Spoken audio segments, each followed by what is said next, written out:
Salut les gars, bon désolé j'ai un peu de retard, ça a commencé déjà mais c'est pas grave. De plus en plus. Bon ben je pense que la guerre et tout c'est fini, ils en parlent plus, il n'y a plus d'événements donc maintenant... C'est obligatoire si vous êtes locataire, c'est obligatoire si vous êtes propriétaire dans une copropriété, ça n'est pas obligatoire si vous avez une maison.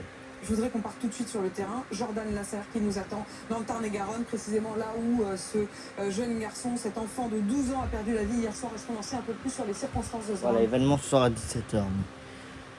Bah écoutez, les circonstances elles restent encore assez floues, mais ce que l'on sait, c'est donc ce bilan terrible, un mort et 3 blessés.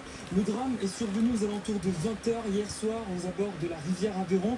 Une famille qui venait profiter de la fraîcheur après une journée caniculaire a été surprise par la rapidité et l'intensité de l'orage. Ici, il y a eu de très fortes averses et des bourrasques de vent à plus de 110 km/h. Alors la conséquence, c'est que des branches d'arbres sont tombées et ont tué l'enfant de 12 ans. Malgré leur intervention, les secours n'ont pas pu sauver la victime.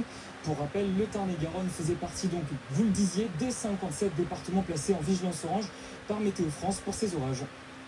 Beaucoup Jordan Lasserre, donc en direct de Pic-Écos, c'est donc dans le Tarn-et-Garonne.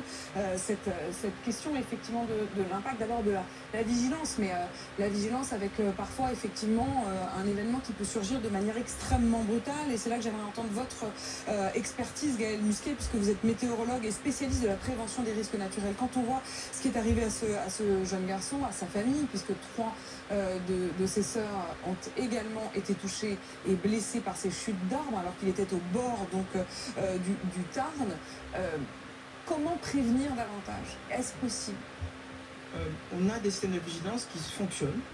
L'alerte a été donnée, les fournisseurs, les distributeurs d'énergie, transporteurs d'énergie, les transporteurs, les agences de transport ont prévenu dès le matin cette vigilance. Et moi, en tant que père, j'ai demandé à ma compagne et à mon fils d'adapter leur déplacement hier pour qu'ils puissent évidemment passer une journée, ne pas prendre de et risques, ne pas aller ou ne pas se rendre sur des lieux ou à des heures, parce qu'on avait aussi une temporalité qui était quand même annoncée pour que ma famille soit protégée. donc La culture du risque. à chacun d'être prudent. Oui, parce qu'on La ne peut pas culture mettre du risque, comme un on dit. colonel Alexandre Joissard derrière chaque Français, on ne peut pas avoir une tronçonneuse dans chaque rue à Paris, donc il faut aussi avoir l'humilité. C'est très Attends, important. attendez, D'abord- ça change 2 secondes. Réalisé par des pilotes de génie. De ces éléments. Et comme on n'a pas l'état actuel de la science et de nos connaissances, les moyens de dire dans quelle ville, quel village, à quelle heure et à quel moment la foudre va tomber, la grêle va tomber, la pluie va tomber, il faut malheureusement pour l'instant se contenter de vigilance départementale. Et donc ça n'arrive pas qu'aux autres, c'est malheureux.